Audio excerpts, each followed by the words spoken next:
திமுக பீதியில் இருக்கிறாங்க.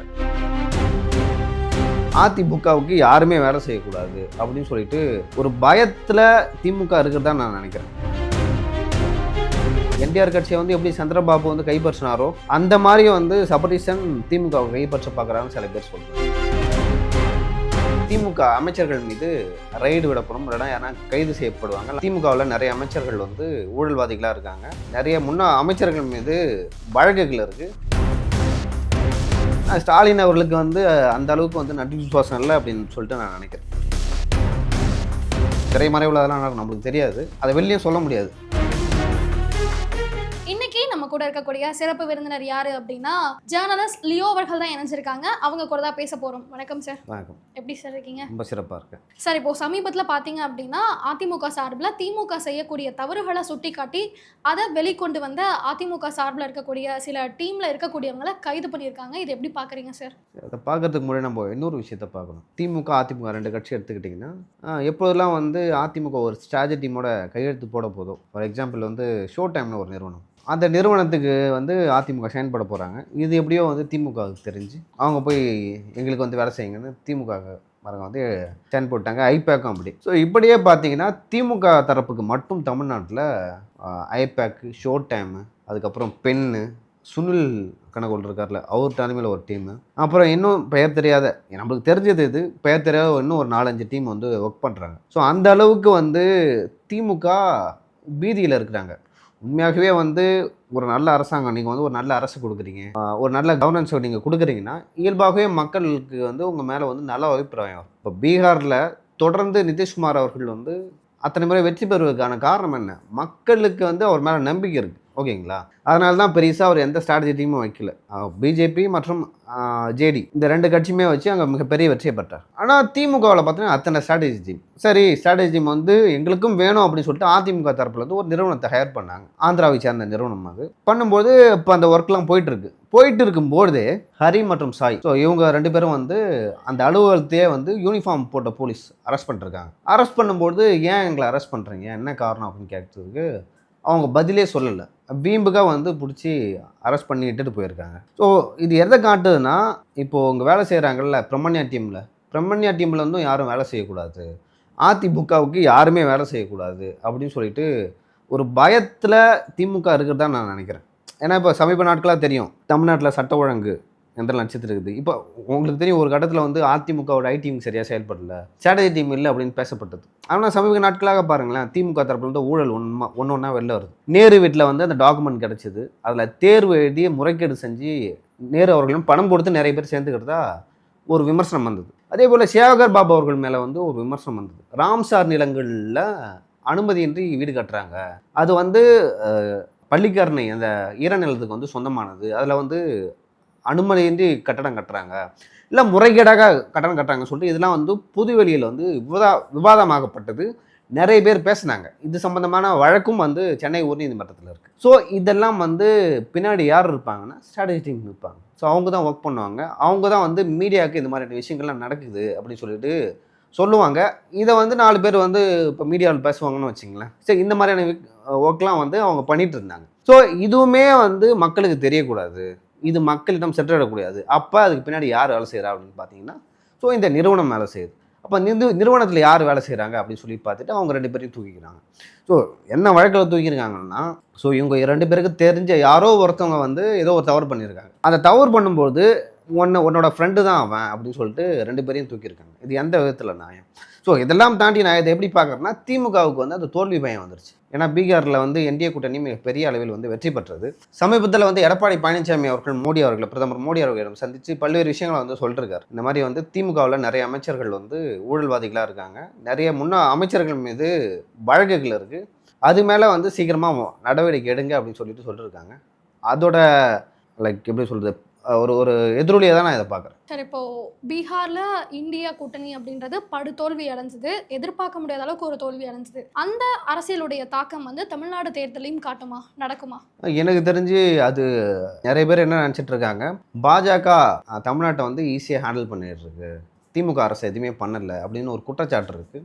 நிறைய பேர் என்ன சொல்கிறாங்க, 2 பேருக்குமே வந்து ஒரு டீலிங் இருக்குது. திமுக தரப்பில் இல்லை திமுக அமைச்சர்களை வந்து பாஜக தரப்புலேருந்து இடியோ இல்லை இன்கம் டேக்ஸோ ரைட் பண்ண மாட்டாங்க, அரெஸ்ட் பண்ண மாட்டாங்க அப்படின்னு ஒரு பேச்சு இருக்குது. அது எனக்கு தெரிஞ்சு உண்மையாக இல்லையான்னு எனக்கு தெரியல. என்னை பொறுத்த வரைக்கும் அது உண்மையாக இருக்காது.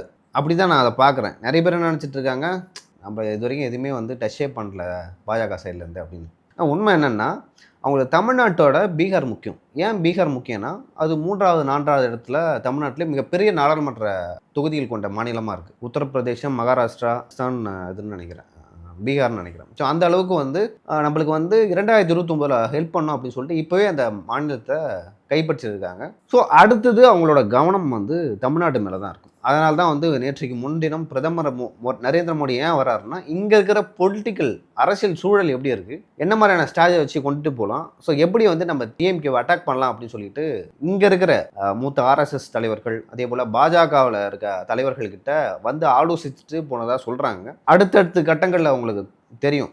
ஒன்றும் அடுத்த 2 அல்லது 2 வாரங்கள், அதிகபட்சம் 2 வாரங்களில் வந்து இங்கே இருக்க திமுக அமைச்சர்கள் மீது ரைடு விடப்படும், இல்லைனா யாரா கைது செய்யப்படுவாங்க, இல்லை வழக்கு போடப்படும். ஸோ இது வந்து தேர்தல் வரைக்கும் தொடர்ந்து நடந்துக்கிட்டே இருக்கும் அப்படின்னு நான் நினைக்கிறேன். இப்போ பிரதமர் அவர்கள் தமிழ்நாட்டுக்கு வருகை தராரு. இப்போ தமிழக முதல்வராக ஸ்டாலின் அவர்கள் அவரை வரவேற்றிருக்கணுமோ, இது தமிழக மாண்பல்ல, அதை கூட அவர் ஏன் செய்ய தவறட்டாரு அப்படின்ற ஒரு கேள்வி எழுமதே சார். இல்லை, உங்களுக்கு செல்வி ஜெயலலிதா அவர்களை பற்றி தெரியும், நல்லா தெரியும்னு நினைக்கிறேன். செல்வி ஜெயலலிதா அவர்கள் வந்து ஒரு வயசில் அடமெண்ட்டாக இருந்தால் வச்சிங்களேன், அது வந்து அவங்களுக்கு பிடிக்கலாம் வச்சுக்கோங்க, அந்த பக்கமே போக மாட்டாங்க, எல்லாம் அவாய்ட் பண்ணுறாங்க. ஸோ அந்த அளவுக்கு வந்து ரொம்ப எப்படி சொல்கிறது, பிடிவாதமான ஆள் அவங்க. அப்படிப்பட்ட செல்வி ஜெயலலிதா அவர்கள் 2011 ஆட்சிக்கு வந்த பிறகு மன்மோகன் சிங் அப்போ பிரதமராக இருந்தார், சென்னைக்கு வரார். அப்போது திமுகவும் காங்கிரஸும் கூட்டணியில் இருக்காங்க. இப்போ அழகிரி மத்திய அமைச்சர், தயாநிதி மாறன் மத்திய அமைச்சர், கனிமொழியும் வந்து ஏதோ மாநிலங்கள எம்பியாக இருந்தாங்கன்னு நினைக்கிறேன், தயாநிதி மாறனும் அமைச்சர்னு நினைக்கிறேன். ஸோ இவங்கெல்லாம் வந்து சென்னை ஏர்போர்ட்டுக்கு மன்மோகன் சிங் அவர்களை வந்து வரவேற்க போகிறாங்க. இவங்க வந்து எதிர் துருவங்கள். செல்வி ஜெயலலிதா அவர்கள் பக்கத்துலேயே வந்து இவங்களாம் போக மாட்டாங்க, செல்வி ஜெயலலிதாவும் இவங்க பக்கத்தில் போக மாட்டாங்க. ஆனால் அப்படிப்பட்ட செல்வி ஜெயலலிதாவே அவங்க வந்து திமுக கூட்டணி வச்சிருந்தாலும் பரவாயில்ல காங்கிரஸ், ஆனால் நம்ம போய் மன்மோகன் சிங் அவர்களை போய் வரவேற்கணும், அதான் புரோட்டோக்கால் அப்படின்னு சொல்லிட்டு போனாங்க. இது எதை காட்டுதுன்னா, அரசியல் எதிரியே வந்து அங்கே இருந்தாலும் பரவாயில்ல, அவங்க கூட கூட்டணி வச்சாலும் பரவாயில்ல, நாம் போய் வரவேற்கணும் அப்படின்னு சொல்லிட்டு ஒரு உறுதியான நிலைப்பாட்டை கொண்டாங்க. அதுதான் வந்து ஒரு சிறந்த நிர்வாகிக்கு அழகாக நான் பார்க்குறேன். ஏன்னா அவங்களுக்கு காங்கிரஸ் பிடிக்காது, மன்மோகன் சிங்கையும் பிடிக்காது, திமுக அவர்களை யாருமே பிடிக்காது. ஓகேங்களா? அப்படி இருந்து ஏன் போகிறாங்கன்னா, அந்த ப்ரோட்டோக்கால் அதை நம்ம ஃபாலோ பண்ணோம் அப்படின்னு அவங்க நினைக்கிறாங்க. ஆனால் ஸ்டாலின் அவர்கள் வந்து தன்னுடைய மகன் சிறைக்கு போக போகிறாரு அப்படின்னு சொல்லிட்டு இங்கேருந்து ஓடோடி பார்த்தார் நிதி ஆயோக் கூட்டத்துக்கு. அப்போ ஏன் போனார்னா, அவங்களுக்கு பயம், தன்னோட மகன் வந்து அந்த டாஸ்மாக் வழக்கில் எங்கே உள்ளே போயிட்டு போகிறாரோ அப்படின்னு சொல்லிட்டு ஒரு பயம். எப்பொழுதுமே வந்து நிதி ஆயோக் கூட்டத்துக்கு வந்து ஸ்டாலின் அவர்கள் போனதே இல்லை. அப்போ மட்டும் ஏன் போகிறான்னா, தன் குடும்பத்துக்காக போகிறாரு, சிறைக்கு எங்கே போயிடுவாரோ தன்னோட மகன் ஊழல் வழக்கில் அப்படின்னு சொல்லிட்டு ஒரு பயம். ஏன்னா அவர் தான் அடுத்த எதிர்கால திமுக, ஸ்டாலின் அடுத்து உதயநிதி ஸ்டாலின் தான். ஸோ அது வந்து அவரோட அரசியல் வரலாற்று கரையாக இருக்கும் அப்படின்னு சொல்லிட்டு இங்கேருந்து ஓடோடி பார்க்குறாரு. சரி, அதுக்கு ஒரு நன்றி விசுவாசமாக வந்து ஸ்டாலின் அவர்கள் போய் பிரதமர் அவர்களை பார்த்துருக்கலாம். நான் ஸ்டாலின் அவர்களுக்கு வந்து அந்த அளவுக்கு வந்து நன்றி விசுவாசம் இல்லை அப்படின்னு சொல்லிட்டு நான் நினைக்கிறேன். இன்னொரு பக்கம் அதை பார்க்கணும். இப்போ ஸ்டாலின் அவர்கள் பார்க்கல, பிரதமர் மோடி என்ன நினைப்பார், இந்த அளவுக்கு நம்ம வந்து சில விஷயங்களில் விட்டு கொடுத்து போனோம், அதே போல் திமுகவுக்காக சில விஷயங்கள் பண்ணியிருக்காங்க, திரைமறைவில் அதெல்லாம் நம்மளுக்கு தெரியாது, அதை வெளியே சொல்ல முடியாது வாங்கிக்கலாம், அந்த மாதிரியான விஷயங்கள் நடந்துச்சு. ஸோ அவர் என்ன நினைப்பார், ஸோ அவரோட ஈகோ எந்த அளவுக்கு இருக்குன்னு தெரியும். அதை வந்து நான் ஒரு நல்ல விஷயமா பார்க்கல, ஒரு நல்ல தலைவருக்கு அது அழகும் இல்லை அப்படின்னு நான் நினைக்கிறேன். ஏன்னா முதல்வர் போகலை, துணை முதல்வர் போகலை, திமுகவை சேர்ந்த மூத்த அமைச்சர்கள்னு யாருமே போகலை, மொத்தமாக பிரதமர் அவர்களை புறக்கணிச்சிருக்காங்களோ, திமுகவே பிரதமரை புறக்கணிச்சிருக்கோம் அப்படின்ற ஒரு பார்வை தானே சார் இதன் மூலியமா வருது. இல்லை சரி, நீங்கள் எதில் வேணால் அரசியல் செய்யலாம். இப்போது எனக்கு வந்து பாஜக பிடிக்காது, நான் பாஜகவுக்கு வாக்களிக்கிறேன், இதெல்லாம் தாண்டி எனக்கு வந்து இந்திய நாட்டின் பிரதமர், எனக்கு பிரதமர் வந்து நரேந்திர மோடி அவர்கள் தான். ஓகேங்களா? எனக்கு பிடிக்கல அதெல்லாம் தாண்டி ஸ்டாலின் அவர்களுக்கும் அப்படி தான், உதயநிதி அவர்களுக்கும் அப்படி தான், உங்களுக்கும் அப்படி தான். அப்படி இருக்கும்பொழுது நம்ம வந்து அதற்கு அந்த பதவிக்கான மரியாதை கண்டிப்பாக கொடுத்தே ஆகணும். ஸோ அந்த வகையில் வந்து திமுக வந்து இதில் சரியாக செயல்படலை அப்படின்னு நான் நினைக்கிறேன். இன்னும் இப்போ கலைஞர் கருணாநிதி அவர்கள் இருந்திருந்தால் கண்டிப்பாக போயிருப்பார். அவர் போகிறத தாண்டி அவரால் அங்கே போக முடியலன்னா அவர் ரொம்ப வயசாகிடுச்சு அப்படின்னு சொல்லிட்டு நாமளே போய் பார்க்கலாம்னு சொல்லிட்டு நிறைய பேர் வந்து கோபாலபுரத்துக்கு போவாங்க, இல்லை அறிவாலயத்துக்கு போவாங்க. ஆனால் ஸ்டாலின் அவர்களுக்கோ உதயநிதி அவர்களுக்கோ வந்து அரசியல் அனுபவம், அதே போல் அரசியலை எப்படி செய்ய தெரியல அப்படின்னு சொல்லிட்டு நினைக்கிறேன். திமுக வந்து இது ஒரு ஸ்ட்ராட்டஜியாக பிளான் பண்ணுறாங்க. எப்படின்னா, நம்ம வந்து அந்த பாஜக எதிர்ப்பை இன்னும் ஸ்ட்ராங்காக வச்சுக்கணும் அப்படின்னு சொல்லிட்டு இந்த மாதிரியான யுக்தியில் கையில் எடுக்கிறாங்க. இது வந்து எடுபடாது அப்படின்னு நான் நினைக்கிறேன். இப்போ அதை பற்றி யாராவது விவாதிச்சாங்களா தமிழ்நாட்டில்? இல்லை அந்த அளவுக்கு.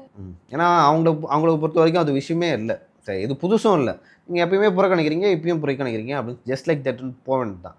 ஆனால் இதற்கான பிரதிபலனை கான்சிக்வன்ஸை வந்து திமுக எதிர்காலத்தில் அனுபவிக்கும் அப்படின்னு நான் நினைக்கிறேன். எந்த திமுக போய் இப்போ பிரதமரை வரவேற்கலையோ, இதே திமுக இன்னும் கொஞ்ச நேரில் ஓடோடி போயிட்டு பிரதமர்கிட்ட அப்பாயின்மெண்ட் கேட்பாங்க. அப்போ வந்து அவர் தரமாட்டான்னு சொல்ல போகிறாருன்னு நான் நினைக்கிறேன். இதெல்லாம் ஒரு பக்கம் இருக்கும்பொழுது, இவ்வளோ 4½ வருஷமா வந்து கோயம்புத்தூர் மேலேயோ, மதுரை மேலேயோ பெருசா அக்கறை காட்டாத முதல்வர், திடீர்னு மெட்ரோ திட்டம்னு ஒண்ணு கொண்டு வராரு. அதுவும் பிரதமர் அவர்கள் கோயம்புத்தூர் வரும்பொழுது, இந்த ஒரு திட்டம்க்கு நாங்க அனுமதி கேட்டோம். மத்திய அரசு நிராகரிச்சுட்டு அப்படின்ற ஒரு குற்றச்சாட்டை வைக்கிறாங்களே சார். இத மக்கள் மத்தியில எப்படி இருக்கு அப்படின்னா, என்னடா இவ்வளோ வருஷமா ஒண்ணும் பண்ணல, திடீர்னு என்ன அப்படின்ற ஒரு பார்வைய தான் திமுக மேல காட்டுது. இல்லை, அது ஆக்சுவலாக இந்த மாதிரி அதை பற்றிய நியூஸ் வந்துச்சு. அதாச்ச மதுரை மற்றும் கோயம்புத்தூருக்கு வந்து மெட்ரோ தொடர்பான ஒரு அறிக்கை அங்கே ப்ரொபோசலை கொடுத்துருக்காங்க. அவங்க வந்து அதை ரிஜெக்ட் பண்ணியிருக்காங்க. ஸோ திமுக தரப்பில் என்ன சொல்கிறாங்கன்னா, நாங்கள் அவங்கள்ட்ட கொடுத்தோம், எங்களுக்கு நீங்கள் வந்து செயல்படுத்தலை, ஆனால் புவனேஸ்வர் இன்னும் சில சிட்டிக்கு வந்து ஓகே கொடுத்துருக்கீங்க, ஓகே பண்ணியிருக்கீங்க ப்ரொபோசலை அப்படின்னு சொல்கிறாங்க. மத்திய அமைச்சர் என்ன சொல்லிருக்காருன்னா, இல்லை அவங்கெல்லாம் 20 லட்சத்துக்கு மக்கள் தொகை மேலே இருந்தால் தான் மெட்ரோ நாங்கள் வந்து அப்ரூவ் பண்ணுவோம் அப்படின்னு சொல்லிருக்காங்க.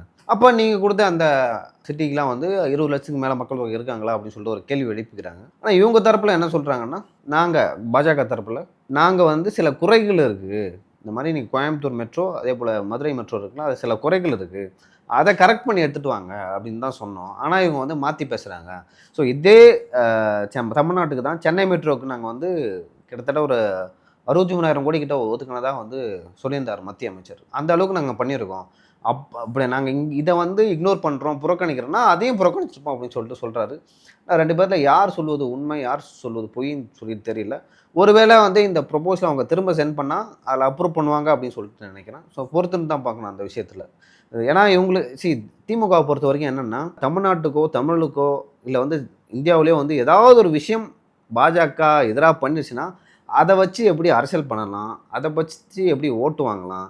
இப்போ அந்த டீலிமிட்டேஷன் வந்துச்சுல்ல, அதுக்காகட்டும், தொகுதிகள் மறுவரையறை, இந்த எஸ்ஐஆர், இதை வச்சு எப்படி அரசியல் பண்ணலாம், இது வந்து நம்ம எப்படி மாற்றமாக்கலாம், இது ஒரு பொலிட்டிக்கல் ஆக்டிவிட்டியை அப்படி கொண்டு போகலான்னு தான் பார்க்குறாங்க. பட் அதில் இருக்கிற நியாய தர்மங்கள் அதே போல் அதில் இருக்கிற அந்த விஷயங்களை வந்து இவங்க கவனிக்க தவறிட்டாங்களோ அப்படின்னு நான் நினைக்கிறேன் திமுக. ஏன்னா இப்போ எனக்குமே சில விஷயங்களில் வந்து உடன்பாடு இல்லை.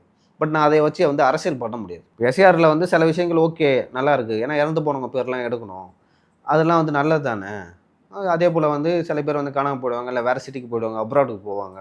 ஸோ அவங்க பேர் எடுக்கிறதுலாம் நல்லது, ஓகேங்களா. ஆனால் நீங்கள் ஒட்டு மொத்தமே மாற்றி அமைக்கிறதுக்கு வந்து எனக்கு தெரிஞ்சு அது சரிப்படாது. இப்போ நான் சென்னையில் இருக்கேன், எனக்கு வந்து ஓட்டு வந்து அங்கே இருக்குது எங்கள் நேட்டிவில், நான் இதுக்குன்னு வந்து அங்கே போகணும்.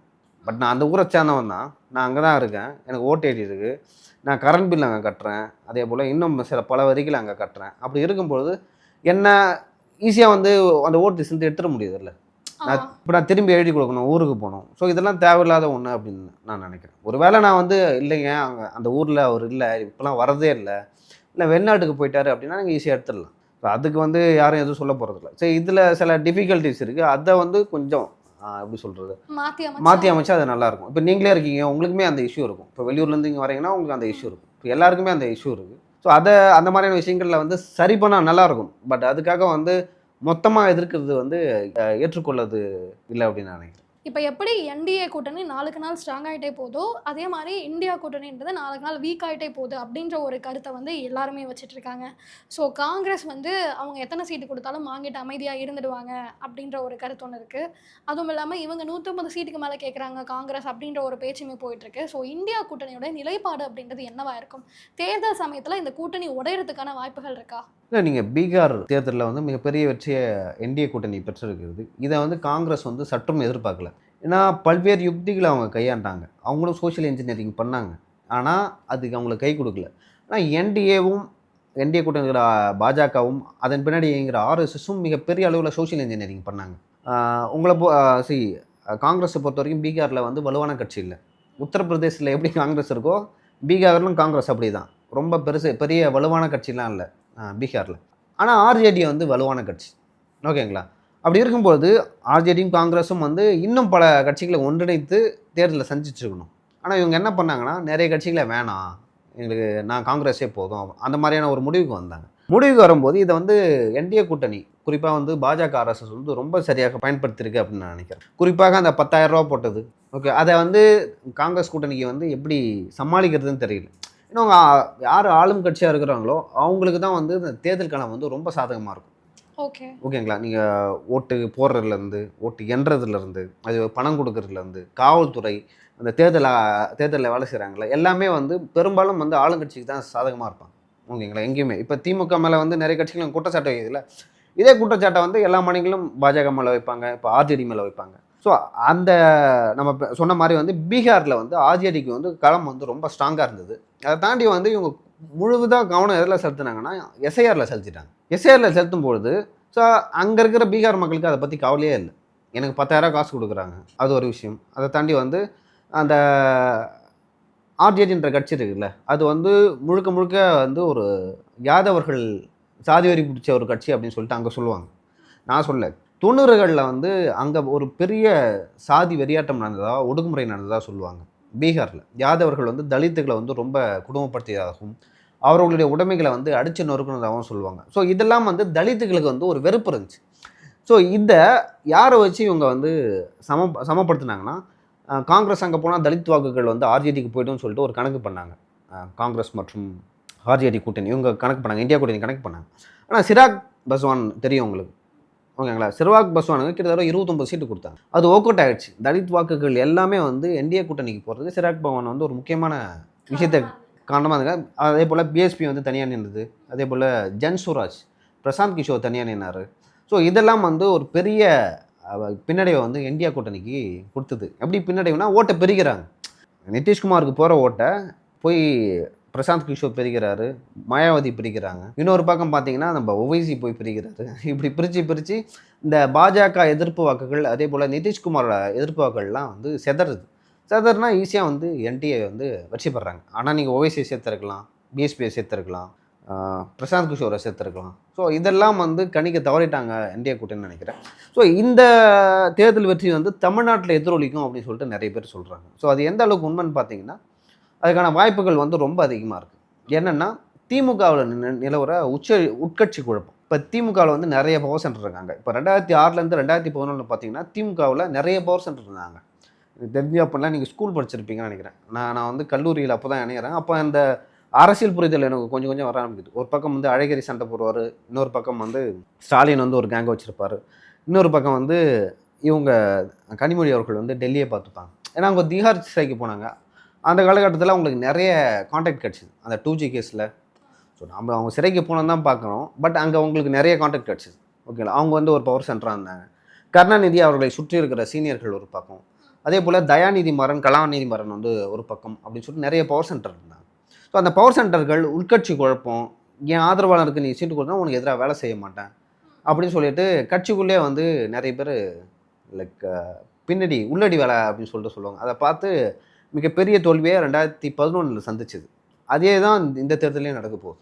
நம்மளுக்கு வெளியே தெரியல. ஒரு பக்கம் வந்து உதயநிதி அவர்களை சுற்றி ஒரு டீம் இருக்காங்க, சபரீசன் அவர்களை சுற்றி ஒரு டீம் இருக்காங்க, கனிமொழி அவர்கள் வந்து மகளிர் அணி தலைவி அவங்கள சுற்றி ஒரு டீம் இருக்காங்க, ஸ்டாலின் அவர்களை சுற்றி ஒரு டீம் இருக்காங்க. ஸோ இப்படி வந்து கட்சியை வந்து பல பவர் சென்டராக இருக்குது. இதில் வந்து மிகப்பெரிய போட்டி யாருன்னா மகன் மருமகன் 2 பேருக்கும் ஒரு பெரிய போட்டி. கட்சி மருமகனான்றது இப்போ நீங்கள் என்டிஆர் கட்சியை வந்து எப்படி சந்திரபாபு வந்து கைப்பற்றினாரோ அந்த மாதிரி வந்து சபரீசன் திமுகவை கைப்பற்ற பார்க்குறாருன்னு சில பேர் சொல்கிறார். அவரும் வந்து அதுக்கு தகுந்தா போல் தான் நடக்கிறார். ஸோ திமுகவை பொறுத்த வரைக்கும் யார் கூட கூட்டணி வைக்கணும், எத்தனை சீட்டு கொடுக்கணும் அப்படின்னு சொல்லிட்டு சபரீஸ் தான் முடிவு பண்ணுறதா சொல்கிறாங்க. அதே போல் இது வந்து சில விஷயங்கள் வந்து உதயநிதிக்கும் பிடிக்கல அப்படின்னு சொல்கிறாங்க.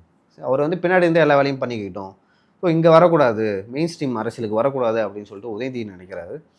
தேர்தல் நெருங்க இதோட தாக்கம் வந்து நம்மளுக்கு தெரியும். ஸோ எந்த தொகுதியில் வந்து யார் வந்து உள்ளடி வேலை பார்க்குறாங்க, யார் வந்து லைக் வெற்றி பெறாங்க, தோல்வி விட்டுறாங்கன்னு, இதுதான் திமுகவுக்கு ஒரு பெரிய பேரடியாக இருக்க போகுது. ஃபார் எக்ஸாம்பிள் வந்து திருச்சியில் யார் ரொம்ப வெயிட்டு அப்படின்னு பார்த்தீங்கன்னா திமுகவில் கே.என்.நேரு. ஆனால் அதே தொகுதியில் அமைச்சராக இருக்கிறது தான் மகேஷ். ஆனால் அதே தொகுதியில் இன்னொரு மூத்த எம்பியும் இருக்கிறார், திருச்சி சிவா. அங்கேயும் 3 பெரிய தலைகள் இருக்குது. அப்போது நீங்கள் திருச்சி சிவாவோட ஆள் அங்கே நிறுத்த முடியாது, நேரோட அவர்களோட ஆள் தான் நிறுத்த முடியும், அன்பின் மகேஷோட ஆள் தான் நிறுத்த முடியும். இன்னொரு பக்கம் வந்து உதயநிதிக்கு வந்து 40 சீட்டு, அவருடைய ஆதரவாளருக்கு 40 சீட்டு கொடுக்குறாங்களா அந்த முறை. ஓகேங்களா, ஒருவேளை உதயநிதி ஆட்கள் ஒருத்தருக்கு வந்து திருச்சியில் சீட்டு கொடுக்குறாங்கன்னா அப்படி கொடுக்கும்போது என்ன ஆகும், இவங்களுக்குள்ளே கிளாஷ் வரும். ஏன் ஆளு யாளுக்கு ஏன் கொடுக்க கொடுக்குறீங்க அப்படின்னு. அப்போ நேரு என்ன பண்ணுவார், என்னை தாண்டி நீ எப்படா வின் பண்ணுற அப்படின்னு பார்க்கணும் வேலை செய்வாரா? ஸோ கண்டிப்பா. இந்த மாதிரி விஷயங்கள்லாம் வந்து ஒவ்வொரு மாவட்டத்துக்கும் நினைக்கும். ஓகேங்க. அப்படி இருக்கும்பொழுது உங்களுக்கே புரிஞ்சிருக்கும், தேர்தலில் வந்து சரியாக வேலை செய்ய மாட்டாங்க. பணம் கொடுப்பதில் வந்து நிறைய விஷயங்கள் வந்து சில பேர் பணம் கொடுக்க மாட்டாங்க. ஏன் இவனுக்கு பணம் கொடுக்கணும்னு சொல்லி அந்த பணத்தை இவங்களே எடுத்துப்பாங்க. ஸோ இந்த மாதிரியான விஷயங்கள்லாம் நடக்கும். இதெல்லாம் ஒரு பெரிய செட்பேக்காக திமுகவுக்கு இருக்கும். தேர்தல் நெருங்குறவங்க தான் அது தெரியும். இதெல்லாம் வந்து அதிமுக மற்றும் பாஜகவுக்கு சாதகமாக இருக்கும். அதே போல் விஜயோட வருகையும் வந்து அதிமுக பாஜகவுக்கு வந்து சாதகமாக தான் இருக்குன்னு நான் நினைக்கிறேன். அது உங்கள் தேர்தல் நேரத்தில் தெரியும். போக போக நம்ம பார்க்கலாம். சரி, எங்க கூட இணைந்து இந்த ஒரு டாபிக் குறித்து பல தகவல்களை பகிர்ந்துக்கிட்டீங்க. ரொம்பவே நன்றி சார். நன்றி.